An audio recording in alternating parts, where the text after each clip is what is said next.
আজকের এই গল্পটার জন্য আপনারা অনেকেই কমেন্ট করেছিলেন। তাহলে চলুন আর বেশি কথা না বাড়িয়ে এই গল্পটা রিক্যাপ করা যাক। মনে করেন আপনি এই পৃথিবীর শেষ মানুষ। এই জনশূন্য পৃথিবীতে আর কেউ না থাকায় আপনি রাজা হয়ে বসে আছেন। তখনই হঠাৎ করেই দেখলেন আপনি একা নন, এমনকি আপনার ক্রাশকে অন্য কেউ পটিয়ে ফেলেছে। মেজাজটা কেমন লাগে বলেন তো? আমাদের ফিলের অবস্থাও এখন ঠিক তাই। আগের এপিসোডে আমরা দেখেছিলাম ফিলের ক্রাশ মেলেসার জীবনে টড নামের এক মোটা সোটা ছেলের এন্ট্রি হয়েছে। আর সব থেকে দুঃখের বিষয় হলো সুন্দরী মেলেসা ফিলের বদলে ওই ভোটকা বেটা টডকেই পছন্দ করে ফেলেছে। গল্পের শুরুতেই আমরা দেখি বেচারা ফিল রাতে শান্তিতে ঘুমোতেও পারছে না। কেন জানেন? কারণ পাশের ঘর থেকে ভেসে আসছে মেলেসা আর টডের রোম্যান্সের শব্দ। শুধুই শব্দ নয়, সাথে বাজছে একটা গান, যেটা শুনে ফিলের কানটা ঝালাপালা হয়ে যাচ্ছে। গানটা হলো শি ড্রাইভস মি ক্রেজি। সত্যি পরিস্থিতিটা ফিলকে পাগল করে দিচ্ছে।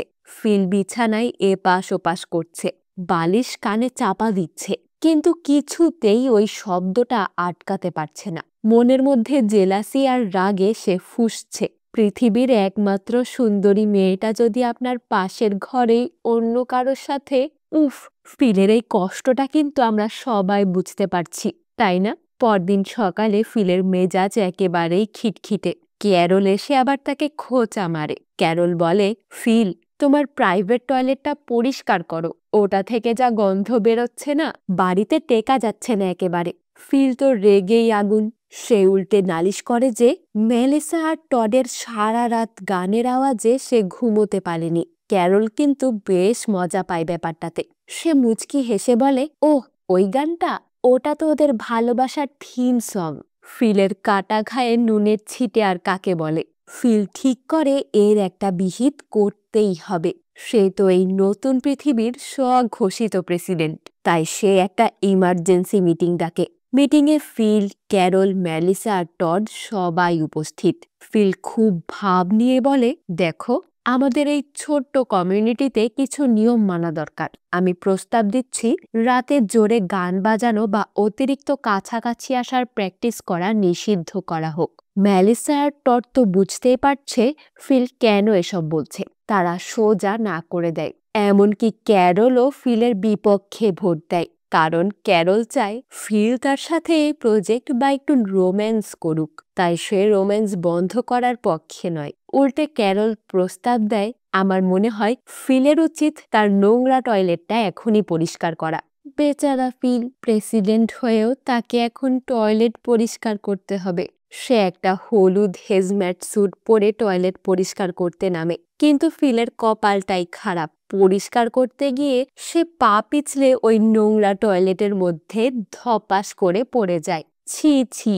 সারা শরীরে টয়লেট মেখে ফিল ওখানেই বসে বাচ্চাদের মতো কাঁদতে শুরু করে। তখন মেলেসা সেখানে আসে। মেলেসা ফিলের মনের অবস্থাটা বুঝতে পারে। সে ফিলকে বলে, সরি ফিল, আসলে রোজ রাতে ওই গানটা বাজানো আমাদের ঠিক হয়নি। আমি বুঝতে পারছি তুমি আমার প্রতি দুর্বল, তাই তোমার খারাপ লাগছে। মেলেসা একটু নরম হতেই ফিল আবারও গলে গেল। ফিল স্বীকার করলো যে সে জেলাস। ফিল ভাবে যদি সে ওই আতশবাজি না ফাটাতো তাহলে টড হয়তো আসতোই না, আর মেলেসা এখন ফিলেরই থাকতো। মেলিসা তাকে বোঝায়, যা হওয়ার তো হয়েই গেছে, ওসব ভেবে আর লাভ নেই। কিন্তু ফিলের মাথা থেকে টডকে সরানোর ভূতটা কিছুতেই নামছে না। সে সারাদিন মুখ ফুলিয়ে সোফায় বসে থাকে। তার মনে একটাই চিন্তা, কিভাবে টডকে সরানো যায়। শেষে তার মাথায় আবারও একটা শয়তানি বুদ্ধি আসে। ফিল টডের কাছে যায় আর খুব মিষ্টি করে বলে, টড ভাই, চলো একটু লং ড্রাইভে যাই, ঘুরে আসি। টড তো সরল সোজা মানুষ, সে রাজি হয়ে যায়। ফিল তাকে নিয়ে মরুভূমির দিকে রওনা দেয়। ফিলের প্ল্যানটা খুব ভয়ঙ্কর। সে টডকে মরুভূমির মাঝখানে কোনো নির্জন জায়গায় ফেলে রেখে চলে আসবে। গাড়িটা নিয়ে অনেক দূর যাওয়ার পর এক শুনশান জায়গায় ফিল গাড়ি থামায়। সে টডকে বলে, আরে, মনে হচ্ছে পিছনের চাকায় কিছু একটা সমস্যা হয়েছে, তুমি কি একটু নেমে দেখবে? টড সরল মনে গাড়ি থেকে নেমে চাকা দেখতে যায়। এই তো সুযোগ। ফিল স্টিয়ারিংয়ে হাত রাখে আর আয়নায় টডের দিকে তাকায়, তার পা এক্সিলেটরের উপর। এখনই গাড়ি চালিয়ে পালিয়ে গেলেই কেল্লাফতে। টড এখানে একা বাঁচতে পারবে না, আর ফিরতেও পারবে না। কিন্তু ঠিক সেই মুহূর্তে ফিলের বিবেক তাকে দংশন করতে শুরু করে। মেলিসা কষ্ট পাবে, নিজের কাছে নিজে ছোট হয়ে যাবে। এসব ভেবে ফিল আর সেটা করতে পারে না। সে গাড়িটা একটু সামনে গিয়ে আবারও পিছিয়ে আসে। টড তো এসবের কিছুই বুঝেনি। সে ভাবে ফিল হয়তো চাকা টেস্ট করছে। ফিল শেষমেশ গাড়ি থেকে নামে এবং টডকে জড়িয়ে ধরে ক্ষমা চায়। টড তো অবাক, আরে ক্ষমা কিসের, তুমি তো কিছুই করনি। টডের এই সরলতা দেখে ফিলের নিজেকে আরো বেশি অপরাধী মনে হয়। বাড়ি ফিরে ফিল ঠিক করে সে এবার ভালো মানুষ হবে। সে আবার সেই হলুদ স্যুট পরে। এবার সত্যি সত্যি টয়লেটের সুইমিং পুলটা ভালো করে পরিষ্কার করে। শুধু তাই নয়, সে একটা পোর্টেবল টয়লেট বা ভ্রাম্যমাণ টয়লেটের ব্যবস্থাও করে, যাতে আর পানি অপচয় বা নোংরা না হয়। সবাই তার এই পরিবর্তন দেখে বেশ খুশি, কিন্তু ফিলের মনের মধ্যে ওই হিরো হওয়ার লোভটা কিন্তু এখনো যায়নি।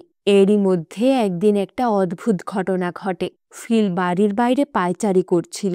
হঠাৎ সে যা দেখে বিশ্বাস করবেন না, একটা জ্যান্ত গরু। এতদিন পর একটা প্রাণী দেখে ফিল তো অবাক। সে দৌড়ে গিয়ে সবাইকে ডেকে আনে, গাইস দেখো কে এসেছে। গরুটাকে দেখে ক্যারল, মেলিসা আর টড তো খুশিতে আত্মহারা। এতদিন পর টাটকা দুধ, চিজ, মাখন এসব স্বপ্ন দেখতে শুরু করে সবাই। কিন্তু আমাদের ফিল তো ফিলই। সে বলে, চলো এটাকে মেরে বার্গার বানিয়ে খেয়ে ফেলি। সবাই তো তার দিকে এমন ভাবে তাকায় যেন সে কোনো এলিয়েন। টড বলে, পাগল নাকি, এটাকে আমরা পুষবো, দুধ পাবো। ছোটবেলায় আমি আমার চাচার খামারে কাজ করতাম, আমি জানি কিভাবে গরুর যত্ন নিতে হয়। ব্যাস, আবার সেই টড, আবারও সে হিরো হয়ে গেল। গরুটাও যেন টডকেই বেশি পছন্দ করে। গরুটা সোজা টডের বাড়ির দিকে হাঁটা দেয়। টড যেন গরুটার কত দিনের চেনা। সবাই মিলে টডের উঠানে গরুটাকে বাঁধে। টড তো গরুর সঙ্গে কথা বলে, তাকে আদর করে। তারপর টড গরুটার দুধ দোয়ায়, এক বালতি টাটকা ফেনা ওঠা দুধ। মেলিসা আর ক্যারল তো টডের প্রশংসায় পঞ্চমুখ। তারা টডকে ঘিরে ধরে। ওয়াও টড, তুমি তো সব জানো, তুমি না থাকলে যে কি হতো। ফিল পাশে দাঁড়িয়ে হিংসায় জ্বলছে। ফিল আগেই বলেছিল তার নাকি দুধ সহ্য হয় না। আসলে সে মিথ্যে বলেছিল, তাই এখন ফিল দুধ খাওয়ার সুযোগটাও পাচ্ছে না। ফিল রেগে মেগে ওখান থেকে চলে আসে। রাতে কিন্তু ফিলের পেটে খিদে আর মনে লোভ। সে চুপচাপ টডের বাড়ির দিকে যায়, ভাবে কেউ যখন দেখছে না একটু দুধ দোয়ানো যাক। কিন্তু ঠিক তখনই সে গলার আওয়াজ পায়। মেলিসা আর টড আসছে। ফিল চট করে লুকিয়ে পড়ে। সে দেখে মেলিসা গরুটাকে আদর করছে। দুজনে বেশ খুনসুটি করছে, হাসাহাসি করছে। এই রোমান্টিক দৃশ্য দেখে ফিলের পিত্তি চলে যায়। সে ভাবে, বেটা টড, সব ক্রেডিট তুমি নিবে, দাঁড়াও দেখাচ্ছি মজা। যেই ওরা চলে যায়, ফিল রেগে মেগে গরুটার দড়ি খুলে দেয়। সে ভাবে গরুটা পালালে সবাই টডকে দোষ দেবে যে সে ঠিকমতো গরুটাকে বেঁধে রাখতে পারেনি। পরদিন সকালে সবাই ব্রেকফাস্ট টেবিলে বসে আছে। ক্যারল আর মেলিসা বাটি হাতে রেডি। টড এসে টাটকা দুধ দেবে আর তারা সিরিয়াল দিয়ে খাবে। কিন্তু টড হন্তদন্ত হয়ে দৌড়ে আসে, মুখটা ফ্যাকাশে। সর্বনাশ হয়ে গেছে, গরুটা নেই, পালিয়েছে। সবাই তো শুনে আকাশ থেকে পড়ে। আসলে কি হয়েছে জানেন? ফিল গরুটাকে ছেড়ে দিয়েই ক্ষান্ত হয়নি। সে গরুটাকে নিয়ে একটা বারের মধ্যে লুকিয়ে রেখেছে। তার প্ল্যান হলো, সবাই যখন হতাশ হয়ে যাবে তখন ফিল হঠাৎ করেই গরুটাকে খুঁজে পাবে আর সবার কাছে হিরো হয়ে যাবে। ফিল একটা হ্যাট মাথায় দিয়ে এমন ভাব করে যেন সে কিছুই জানে না। কি হয়েছে, তোমরা এত টেনশনে কেন? টড কাঁদো কাঁদো হয়ে বলে, ফিল, গরুটা পালিয়েছে, আমারই দোষ, আমি হয়তো ভালো করে বাঁধিনি। ফিল তখন সুযোগ বুঝে টডের ঘাড়ে আরো দোষ চাপাতে থাকে। সে বলে, হ্যাঁ টড, কাজটা তুমি একদমই ঠিক করনি। দায়িত্ব যখন নিয়েছ তখন ঠিক মতো দায়িত্ব পালন করা উচিত ছিল। মেলিসা কিন্তু ফিলকে সন্দেহ করছে। সে সোজা ফিলকে জিজ্ঞাসা করে, ফিল, তুমি কি কিছু জানো? তুমি কি গরুটাকে কোথাও লুকিয়ে রেখেছ? ফিল তো আকাশ থেকে পড়ার ভান করে, আমি কেন এমন করব? আমি তো দুধই খাই না। ক্যারল তখন একটা অদ্ভুত প্রস্তাব দেয়। সে বলে, দেখো, ফিল যদি আমার সাথে থাকতো তাহলে ওর উপর আমার নজর থাকতো, তখন আর এসব সন্দেহই থাকতো না। আসলে ক্যারল ফিলকে আবারও নিজের কাছে টানতে চাইছে। মেলিসা তখন বলে, বাদ দাও ওসব, চলো আমরা সবাই মিলে গরুটাকে খুঁজি। তারা পুরো শহরের ম্যাপটাকে 4 ভাগে ভাগ করে নেয়। ফিল খুব চালাকি করে ওই বারের এলাকাটা নিতে চায় যেখানে সে গরুটাকে লুকিয়ে রেখেছে, কিন্তু মেলিসা জেদ ধরে সে ওই এলাকাতেই খুঁজবে। ফিল তো বিপদে পড়ে গেল। সে অনেক বাহানা করে এলাকা বদলানোর চেষ্টা করে, কিন্তু মেলিসাও নাছোড় বান্দা। মেলিসা গাড়ি নিয়ে সোজা ওই বাড়ির দিকে যায়। ফিল তার পিছন পিছন লুকিয়ে যায়। মেলিসা বাড়ির সামনে বেশিক্ষণ দাঁড়ায় না, সে চলে যায়। ফিল এবার স্বস্তির নিঃশ্বাস ফেলে।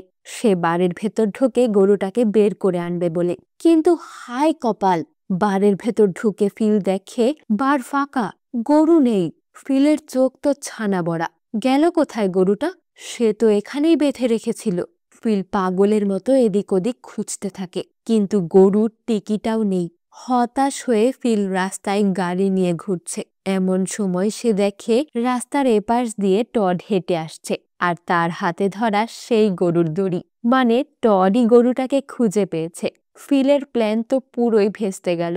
সে গাড়ি থামিয়ে টডের কাছে যায়। মনে মনে রাগ হলেও মুখে নকল হাসি ঝুলিয়ে বলে, আরে টড, তুমি গরু খুঁজে পেয়েছ? টড তখন যা বলে তা শুনে ফিলের নিজেরই লজ্জা লাগা উচিত। টড বলে, জানো ফিল, আমি তো প্রায় হাল ছেড়েই দিয়েছিলাম, কিন্তু তুমি আমাকে শিখিয়েছ যে কখনোই হাল ছাড়তে নেই। তুমিই তো আমাকে লিডারশিপ শিখিয়েছ। এই গরুটাকে খুঁজে পাওয়ার সব ক্রেডিট আসলে তোমার। টড ছেলেটা কত ভালো, কিন্তু ফিল তাকে মারতে চেয়েছিল, তাকে অপদস্থ করতে চেয়েছিল, আর টড কিনা তাকে গুরু মানছে। কিন্তু আমাদের ফিল তো ফিলই। সে লজ্জা না পেয়ে চট করে এই সুযোগটা লুফে নেয়। সে টডকে বলে, তাহলে চলো এক কাজ করি, আমরা সবাইকে গিয়ে বলি যে আমি গরুটাকে খুঁজে পেয়েছি। এতে আমার একটু সম্মান বাড়বে, আর তুমি তো জানোই তুমি কত ভালো। টড এক কথায় রাজি হয়ে যায়। সে বলে, অবশ্যই ফিল, তুমি যদি খুশি হও তাতেই আমি খুশি। সন্ধেবেলা ক্যাম্প ফায়ারের পাশে সবাই বসে আছে। ফিল খুব গর্বের সাথে ঘোষণা করে, ভয় নেই বন্ধুগণ, আমি তোমাদের প্রেসিডেন্ট সেই পলাতক গরুটাকে খুঁজে বের করেছি। ক্যারল আর মেলিসা তো খুব খুশি, তারা ফিলের প্রশংসাও করে, কিন্তু মেলিসা একটু আর চোখে তাকায়, যেন তার মনের কোণে একটু সন্দেহ রয়েই গেছে। টড কিন্তু চুপচাপ বসে মিটিমিটি হাসে। বন্ধুর জন্য স্যাক্রিফাইস করতে পেরে সে মনে মনে খুশি হচ্ছে। ফিল টডের দিকে তাকিয়ে একটা চোখ ইশারা করে, যেন বোঝাতে চায়, থ্যাঙ্কস বাডি। কিন্তু ফিলের এই সুখ বেশিক্ষণ টেকে না। রাতে আবার সেই গরুর আরেক কাণ্ড ঘটে। গরুটা আবারও ছাড়া পেয়ে যায়, আর এবার সে সোজা গিয়ে ওঠে ক্যারলের বাড়িতে। আসলে ক্যারলের বাড়ির দরজাটা এখনো ঠিক করা হয়নি, যেটা ফিল ভাঙচুর করেছিল। গরু সোজা গিয়ে সিঁড়ি দিয়ে উঠে ক্যারলের বেডরুমে হাজির। ক্যারল ভয়ে চিৎকার চেঁচামেচি শুরু করে। ফিল দৌড়ে যায়, কিন্তু মুশকিল হলো গরু সিঁড়ি দিয়ে ওপরে উঠতে পারে, কিন্তু নামতে পারে না। ওটাকে নামানো এক বিশাল ঝামেলার কাজ। ফিল তখন মেজাজ হারিয়ে ক্যারলকে বলে, তোমার যা স্বভাব, তোমার তো গরুর সাথেই থাকা উচিত। ক্যারলও ছাড়বার পাত্রী নয়। সে বলে, এই সবই তোমার দোষ। তুমি যদি দরজাটা ঠিক করে দিতে তাহলে আজ এই অবস্থা হতো না। এখন যেহেতু ঘরে গরু, তাই আমি এখন তোমার ঘরেই থাকবো। ফিলের মাথায় হাত। সে একা থাকতে চেয়েছিল, কিন্তু এখন আবার এই ক্যারল তার ঘাড়ে চাপলো। পরের দৃশ্যেই আমরা দেখি ফিল আর ক্যারল আবারও একসাথে ফিলের বাড়িতে থাকছে। ফিল জিজ্ঞাসা করে, আচ্ছা সত্যি করে বলো তো, গরুটা তোমার ঘরে গেল কি করে? ক্যারল তখন স্বীকার করে যে সে নিজেই গরুটাকে তার ঘরে নিয়ে গেছিল। কেন? কারণ সে চেয়েছিল এমন একটা পরিস্থিতি তৈরি হোক যাতে সে ফিলের সাথে থাকার সুযোগ পায়। বুঝুন কাণ্ড। একদিকে ফিল ষড়যন্ত্র করছে, আর অন্যদিকে ক্যারলও কম যায় না। দুজনেই একে অপরের সাথে পাল্লা দিয়ে অদ্ভুত সব কাণ্ড করে চলেছে। রাতে শোবার সময় শুরু হয় আরেক নাটক। ক্যারলের নাকে একটা বিশাল মেশিন লাগানো। ওটা তার স্লিপ অ্যাপনিয়া মেশিন। ওটা চালু করতেই ঘর ঘর করে এক বিকট আওয়াজ শুরু হয়। ফিল তো অবাক, এটা কি? ক্যারল বলে, এটা ছাড়া আমি ঘুমোতে পারি না, আর এটা না পড়লে আমি মরেও যেতে পারি। তাই উপায় না পেয়ে ফিলকে ওই আওয়াজ সহ্য করেই শুতে হয়। একদিকে টড মেলিসার রোম্যান্সের গান, আর অন্যদিকে ক্যারলের নাকের মেশিনের আওয়াজ। ফিলের জীবনটা সত্যিই তেজপাতা হয়ে যাচ্ছে। পরদিন সকালে ফিল দেখে তার সাধের বাড়িটার ভোলই পাল্টে গেছে। ক্যারল তার সব শৌখিন জিনিসপত্র, পেন্টিং, এমনকি তার জমানো গোপন ম্যাগাজিনগুলো সব বক্সের মধ্যে ভরে ফেলেছে। ফিল রেগে বলে, আমার জিনিসে হাত দিও না। ক্যারল খুব শান্তভাবে বলে, এখন আর এটা তোমার বাড়ি নয়, এটা আমাদের বাড়ি, তাই এখানে সবকিছুই আমাদের। ফিলের ধৈর্যের বাঁধ ভেঙে যায়। সে চিৎকার করে বলে, আমি আর পারছি না। যদি আমি এতই খারাপ হই, তাহলে তুমি আমার সাথে থাকছো কেন? যাও, এখান থেকে চলে যাও। ক্যারল ফিলের হাতে একটা লিস্ট ধরিয়ে দিয়ে বলে, ঠিক আছে, আমি চলে যাব, কিন্তু তার আগে এই জিনিসগুলো আমাকে জোগাড় করে দাও।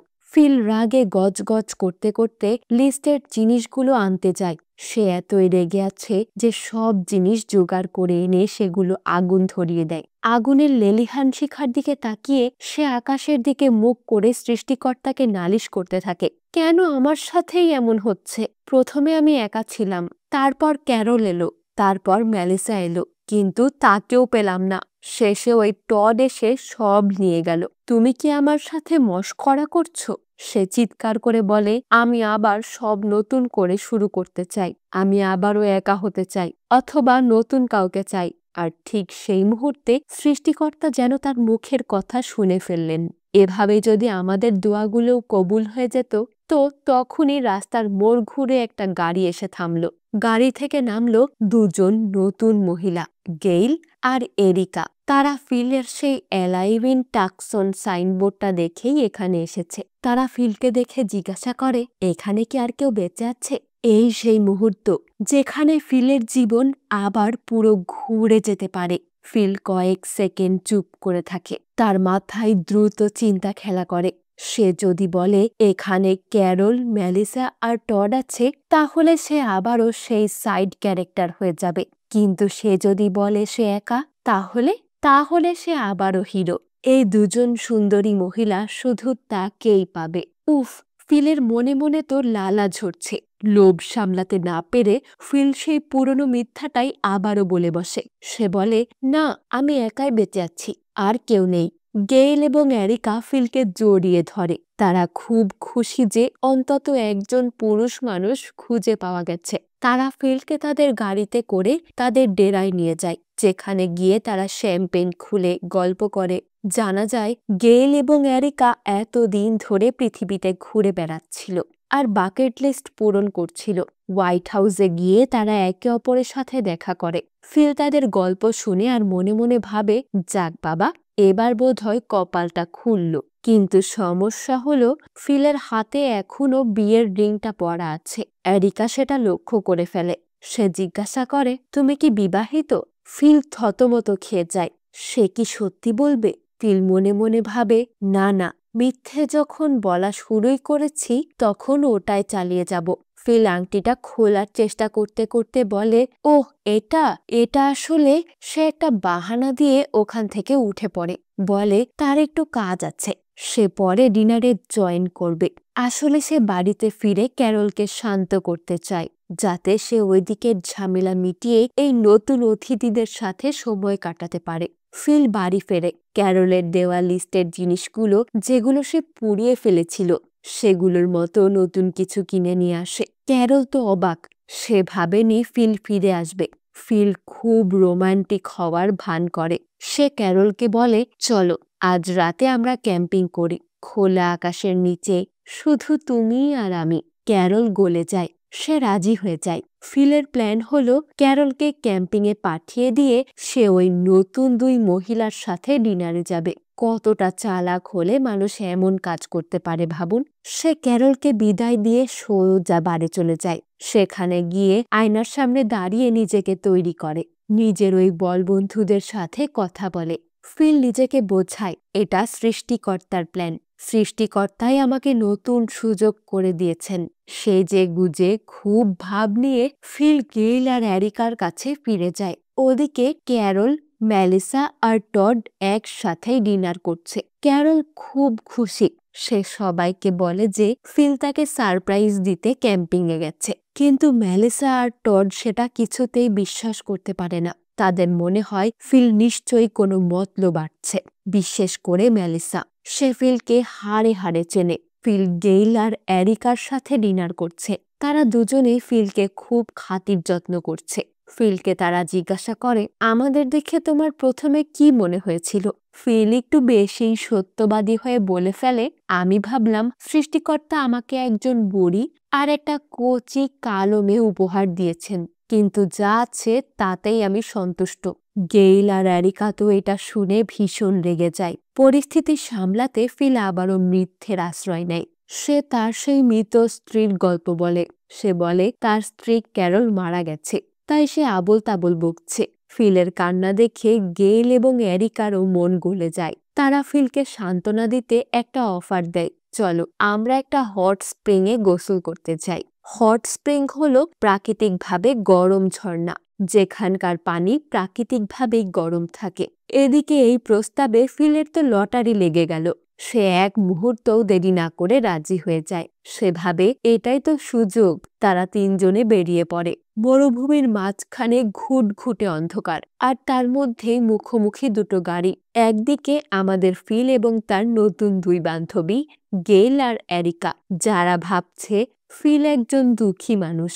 আর উল্টো দিকে গাড়িতে আছে ফিলের আসল ওয়াইফ ক্যারল, আর সাথে আছে টড এবং মেলিসা। ফিল তো গেলদের বুঝিয়েছে যে সামনের আলোগুলো জোনাকি পোকা, কিন্তু কপাল খারাপ হলে যা হয় আর কি, ওগুলো জোনাকি ছিল না। ওটা ছিল সাক্ষাৎ যমদূত রূপী ক্যারলদের গাড়ির হেডলাইট।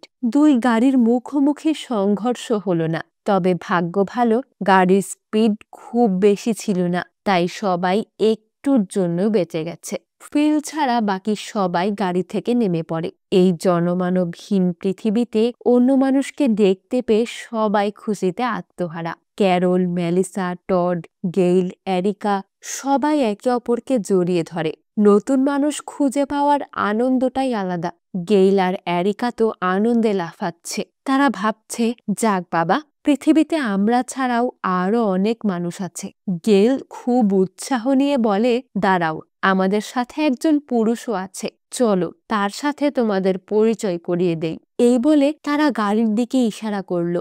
ওদিকে ফিল গাড়ির সিটের নিচে সে দিয়ে বসেছিল। ভাবছিল যদি কোনোভাবে অদৃশ্য হয়ে যাওয়া যেত, কিন্তু না, পালানোর আর কোনো পথ নেই। গাড়ির জানালা দিয়ে ফিল তার সেই চেনা মুখটা বের করলো। ফিলকে দেখা মাত্রই ক্যারল চিৎকার করে উঠল, ফিল, ওমা, এ তো আমার স্বামী। ক্যারলের এই একটা শব্দেই যেন সেখানে বোমা ফাটল। গেইল এবং এরিকা তো আকাশ থেকে পড়ল। গেইল অবাক হয়ে বলে, স্বামী মানে? ফিল তো আমাদের বলল তার স্ত্রী ক্যারল মারা গেছে। ফিলের অবস্থাটা একবার ভাবুন। একে তো ধরা পড়েছে, তার উপর এমন জঘন্য মিথ্যে বলে ধরা পড়েছে। ফিল তখন আমতা আমতা করে পরিস্থিতি সামলানোর এক হাস্যকর চেষ্টা করে। সে বলে, আরে না না, তোমরা ভুল বুঝছো, আমি আসলে সবাইকে একটা সারপ্রাইজ দিতে চেয়েছিলাম। ফিল বোঝাতে চাইল যে সে জানতো সবাই কাছাকাছিই আছে, তাই সে চেয়েছিল সবাইকে একসাথে করে একটা সারপ্রাইজ পার্টি দিতে। আর সেই পার্টির থিম নাকি ছিল স্কিন ডিপিং, মানে সবাই মিলে উলঙ্গ হয়ে সাঁতার কাটা। ক্যারল তো রেগে আগুন। সে বলে, তুমি কি সত্যি সত্যি অন্য মেয়েদের সাথে উলঙ্গ হয়ে গোসল করতে যাচ্ছিলে? ফিল তখন আরো এক ধাপ এগিয়ে মিথ্যে বলার চেষ্টা করে। সে বলে, আরে গেলরা যে ক্যারলের কথা বলছে সে তো তুমি নও, সে আমার আগের পক্ষের স্ত্রী যে মারা গেছে, তার নামও ক্যারল ছিল।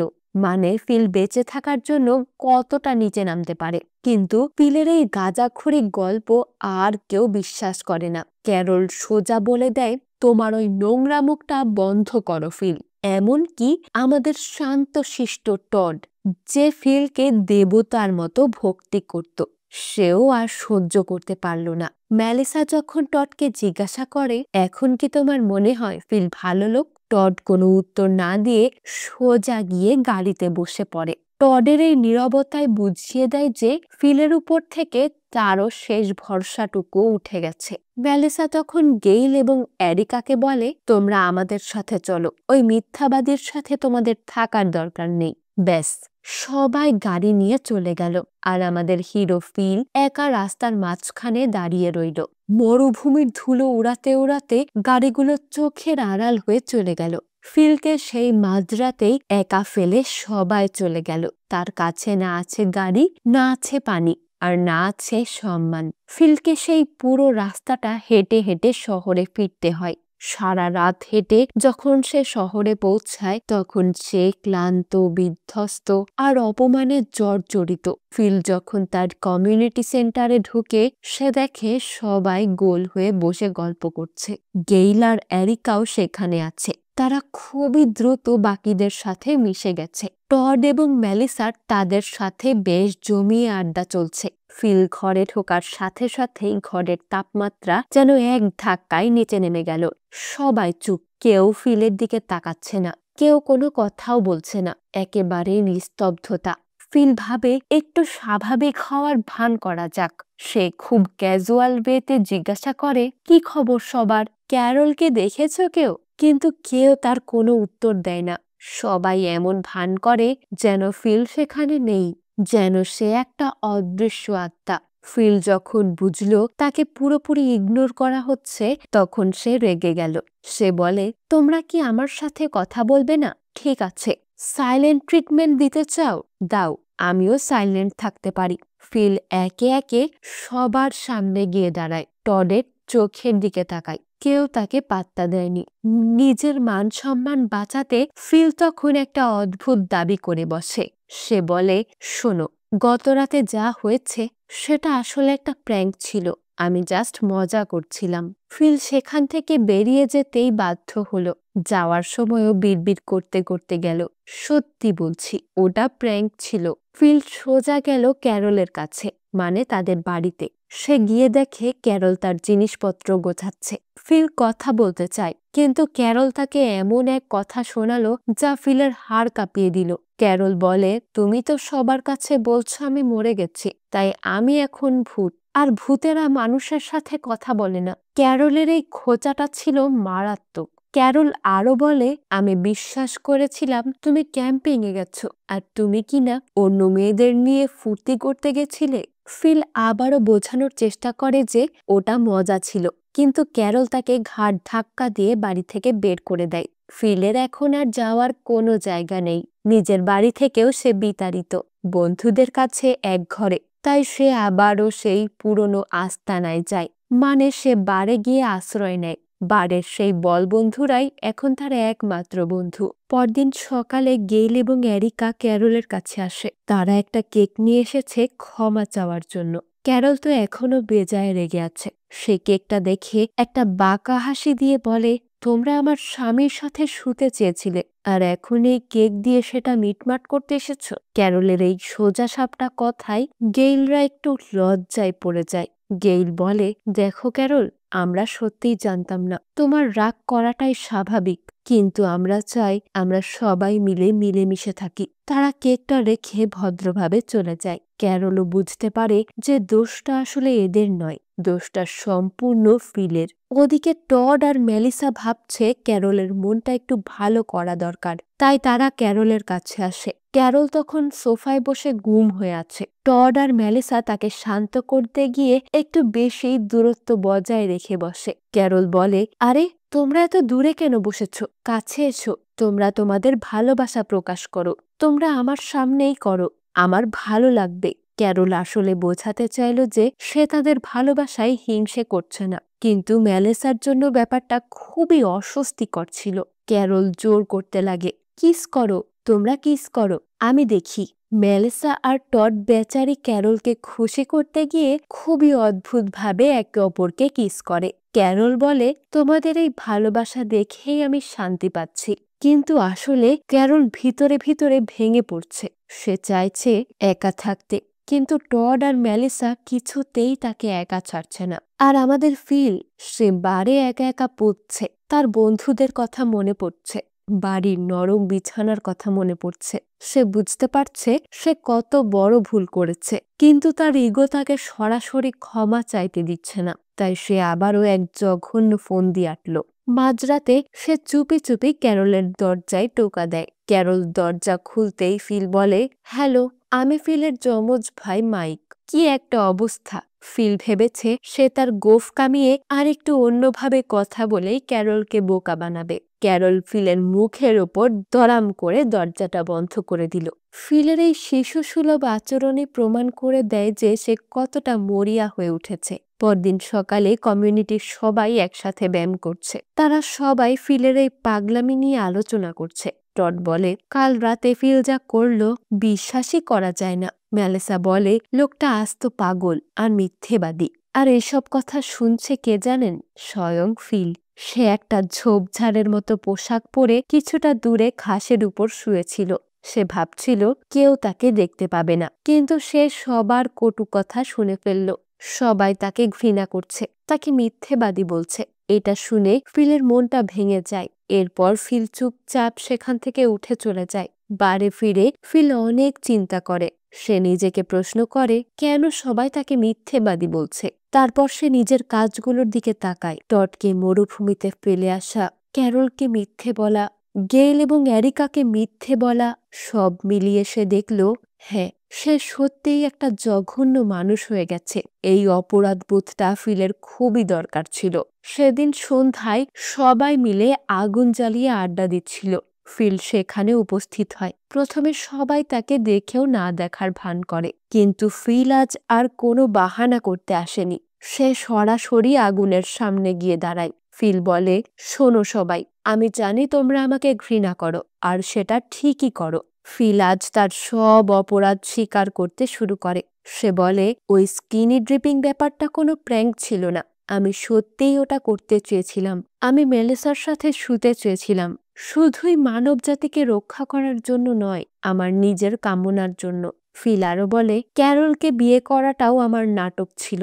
আমি ভেবেছিলাম আর কেউ বেঁচে নেই, তাই বাধ্য হয়েই বিয়েটা করেছিলাম। ফিলের এই স্বীকারোক্তি শুনেই সবাই স্তব্ধ হয়ে গেল। কেউ আশা করেনি যে ফিল এত বড় সত্যি কথাগুলো সবার সামনে এভাবে বলে ফেলবে। ফিল বলে, আমি ক্ষমার যোগ্য নই। আমি শুধু সত্যিটা বলে হালকা হতে চাইলাম। আমি আর মিথ্যে বলতে চাই না। তাতে যদি আমার সব বন্ধুরা হারিয়ে যায় তাও ভালো। এই কথাগুলো বলে ফিল সেখান থেকে চলে যায়। তার চোখে পানি, কিন্তু মনে একটা অদ্ভুত শান্তি। সে আজ অন্তত নিজের কাছে সৎ থাকতে পেরেছে। ক্যারলও ফিলের এই কথাগুলো শুনে খুব ইমোশনাল হয়ে পড়ে। তার চোখ দিয়েও পানি গড়িয়ে পড়ে। ক্যারলও উঠে চলে যায়। ফিল বাড়ি ফিরে গিয়ে তার বন্ধুদের বলে, জানো, সত্যি কথাগুলো বলার মধ্যে একটা আলাদাই শান্তি আছে। কিন্তু তখনই বাড়ির দরজা খুলে ক্যারল ভিতরে ঢুকে। তার হাতে একটা কাগজ। ক্যারল ফিলকে বলে, ফিল, আমরা দুজনেই অসুখী। আমাদের দুজনেরই ভালো থাকার অধিকার আছে। তাই আমি এই ডিভোর্স পেপার নিয়ে এসেছি।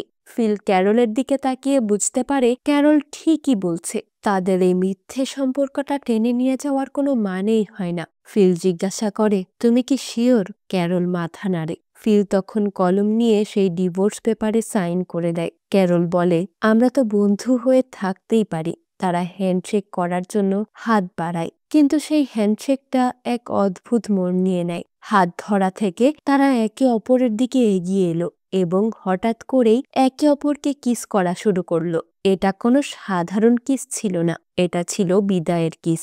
আবার হয়তো কোথাও গিয়ে একটা জমে থাকা ভালোবাসার বহিঃপ্রকাশ। বেশ অনেকক্ষণ কিস করার পর তারা থামলো। ক্যারল নিজেকে সামলে নিয়ে বলল, গুড বাই ফিল। এরপর সে দ্রুত পায়ে সেখান থেকে বেরিয়ে যায়। ফিল তার বলগুলোর দিকে তাকিয়ে বলে, দেখলে, ও এখন আমার এক্স। ফিলের গলায় একটা কষ্ট ছিল, কিন্তু একই সাথে একটা মুক্তির আনন্দও ছিল। অফিসিয়ালি ডিভোর্স হওয়ার পর ক্যারল আর ফিল সবাইকে এই খবরটা জানায়। অদ্ভুত ব্যাপার হলো, ডিভোর্সের পর তাদের সম্পর্কটা যেন আরো সহজ হয়ে যায়। তারা সবাই মিলে এই বিচ্ছেদ বা নতুন বন্ধুত্ব উদযাপন করার জন্য একটা টিকটক ডান্সও করে ফেলে। হ্যাঁ, আপনি ঠিকই শুনছেন। এই জনশূন্য পৃথিবীতেও ডিভোর্স সেলিব্রেশন হচ্ছে টিকটক ডান্স দিয়ে। পরদিন থেকেই শুরু হলো ফিলের নতুন জীবন, সিঙ্গেল লাইফ। ফিল তার বাড়িতে একা, যা খুশি তাই করছে, ঘর নোংরা করছে, জিনিসপত্র ছড়াচ্ছে, একেবারে স্বাধীন। কিন্তু এই স্বাধীনতা বেশিক্ষণ একা কাটাতে হলো না। দরজায় কড়া নাড়ল কেউ। ফিল দরজা খুলে দেখে গেইল দাঁড়িয়ে। গেইল সেজে গুজে এসেছে। সে ফিলকে বলে, শুনলাম তোমার আর ক্যারলের বিয়েটা নাকি মাত্র 3 সপ্তাহের ছিল, আর এখন তোমরা ডিভোর্সড। ফিল মাথা নাড়ে। গেইল তখন মুচকি হেসে বলে, তাহলে তো আর কোনো গিল্ট বা অপরাধবোধ থাকার কথাই না। বিকেল 3টের সময় আমার কাছে এসো, আমরা একটু বড়দের খেলা খেলবো। ফিলের তো লটারি লেগে গেল। সে এক মুহূর্তও দেরি না করে রাজি হয়ে যায়। গেইল চলে যাওয়ার পর ফিল আনন্দে নাচতে শুরু করে। ঠিক তখনই ক্যারল আসে তার কিছু বাকি জিনিসপত্র নিতে। ফিল তখন এতটাই খুশি যে ক্যারলের কোনো খোঁচাই তার গায়ে লাগে না। ক্যারল তার জিনিসপত্র নিয়ে চলে যায়। ওদিকে টড বেচারা খুব রোমান্টিক। সে মেলেসার জন্য একটা প্যানকেক বানিয়েছে আর সেটাকে হার্ট শেপে কেটে মেলেসাকে দেয়। টড মেলেসাকে বলে, মেলেসা, তুমি আমার জীবনে ঘটা সবচেয়ে সুন্দর ঘটনা। আমি তোমাকে ভালোবাসি। টড আশা করেছিল মেলেসাও তাকে আই লাভ ইউ বলবে, কিন্তু মেলেসা শুধুই হাসলো, খুশি হলো। তবে ওই জাদুকরি 3 শব্দ বলল না। এতে টড ভীষণ কষ্ট পায়। তার মুখটা ফ্যাকাশি হয়ে গেছে। ফিল যখন মনের সুখে ঘুরে বেড়াচ্ছে তখন তার সাথে এরিকার দেখা হয়। এরিকাও ফিলের সাথে একটু গল্প গুজব করে। তারপর এরিকা ফিলকে বলে, তুমি কি বিকেল 5টার সময় আমার সাথে হাইকিং এ যাবে? তাহলে আমরা একটু একাকী সময় কাটাতে পারতাম। ফিল তো বিশ্বাসই করতে পারছে না তার কপাল এত ভালো। 3টের সময় গেইল, 5টায় এরিকা। হাওয়ায় ভাসতে ভাসতে ফিল এরিকাকেও হ্যাঁ বলে দেয়। ফিল তো খুশিতে ডগমগ। সে গাড়ি নিয়ে ঘুরতে বেরোলো। রাস্তায় দেখা হলো টডের সাথে। টড খুব মন মরা হয়ে বসে আছে। ফিল জিজ্ঞাসা করে, কি হয়েছে? টড বলে, আমি মেলেসাকে আই লাভ ইউ বললাম, কিন্তু ও আমাকে আই লাভ ইউ টু বলল না। ফিল তখন টডকে তার নিজস্ব জ্ঞান ছাড়ল। সে বলে, আরে টড, চিন্তা করো না। এই পৃথিবীতে পুরুষ বলতে তো তুমি আর আমি। মেলেসা তো আমাকে ঘৃণা করে, এর মানে সে তোমাকেই ভালোবাসে। আর তো কোনো অপশন নেই ওর কাছে। টড তখন একটা ভয়ের কথা বলে, কিন্তু ফিল, যদি নতুন কেউ আসে, যদি নতুন কোনো পুরুষ এই দলে যোগ দেয়? ফিলের মনেও সেই ভয়টা ঢুকে গেল। সে টডকে সান্ত্বনা দিল ঠিকই, কিন্তু মনে মনে সে নিজেও ভয় পেতে শুরু করেছে। তাই সে চুপচাপ গিয়ে রাস্তায় সেই সাইনবোর্ডটা পাল্টে দিল, যেই সাইনবোর্ডে লেখা ছিল অ্যালাইভ ইন টাকসন, মানে টাকসনে মানুষ বেঁচে আছে। সেটা পাল্টে সে লিখে দিল মুভ টু ট্যাম্পা, বা আমরা ট্যাম্পাতে চলে গেছি। ফিলের উদ্দেশ্য হলো নতুন কেউ যেন এই শহরে না আসে। কিন্তু কথায় আছে না, পাপ ছাড়ে না বাপ কেউ। সাইনবোর্ড পাল্টাতে গিয়ে ফিল মই বেয়ে ওপরে উঠেছিল। কাজ শেষ করে নামতেই যাবে এমন সময় বইটা পিছলে নিচে পড়ে গেল। ফিল এখন বিশাল উঁচু বিলবোর্ডের উপরে আটকা পড়ে গেল। সে চিৎকার করে ডাকছে, কিন্তু কেউ তার আওয়াজ শোনে না। ওদিকে ঘড়িতে 3টা বেজে গেছে। গেইল সেজে গুজে ওয়াইন নিয়ে ফিলের বাড়িতে গিয়ে বসে আছে, কিন্তু ফিল নেই। গেইল ভাবে ফিল হয়তো দেরি করছে, তাই সে মদ খেতে খেতে ফিলের বিছানায় শুয়ে পড়ে। ওদিকে ফিল বিলবোর্ডের উপর রোদে পুড়ে শুটকি হচ্ছে। তার টাক মাথায় সূর্যের তাপ লেগে টাক ফেটে যাচ্ছে। সে তার টাক বাঁচাতে শার্ট খুলে মাথায় বেঁধে নেয়, কিন্তু প্যান্টটা খুলতে গিয়ে হাত ফসকে সেটাও নিচে পড়ে গেল। এখন ফিল বিলবোর্ডের উপর আটকা, পরনে শুধুই একটা আন্ডার প্যান্ট, আর নিচে নামার জন্য কোনো উপায় নেই। বিকেল 5টা বেজে গেছে। এরিকা এসেছে ফিলের বাড়িতে। সে দেখে গেইল ফিলের বিছানায় ঘুমাচ্ছে। দুজনেই বুঝতে পারে ফিল তাদের দুজনকেই ধোঁকা দিয়েছে, কাউকেই সময় দেয়নি। তারা ভাবে ফিল ইচ্ছে করেই তাদের নাকে দড়ি দিয়ে ঘোরাচ্ছে।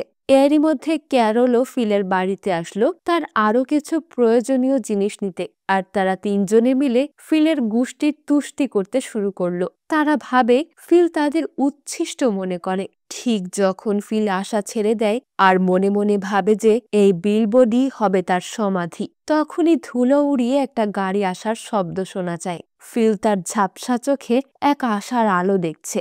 গাড়িটা এসে বিলবোর্ডের ঠিক নিচে থামে, আর গাড়ি থেকে যে নামে তাকে দেখে ফিলের চোখ তো ছানা বড়া। আর আমাদেরও। না, এটা কোনো সাধারণ মানুষ নয়। 6 প্যাক বডি, ভীষণ হ্যান্ডসাম, একেবারে গ্রিক দেবতার মতো দেখতে এক সুপুরুষ। এই নতুন লোকটা খুব সহজেই মই ছাড়া তরতর করে উপরে উঠে ফিলকে নামিয়ে আনলো। ফিল তখন এতটাই দুর্বল আর বিধ্বস্ত যে সে ঠিকমতো কথাও বলতে পারছে না, কিন্তু তার মধ্যেও তার মনের মধ্যে একটা খটকা, এই লোকটা কে আর এত হ্যান্ডসাম কেন?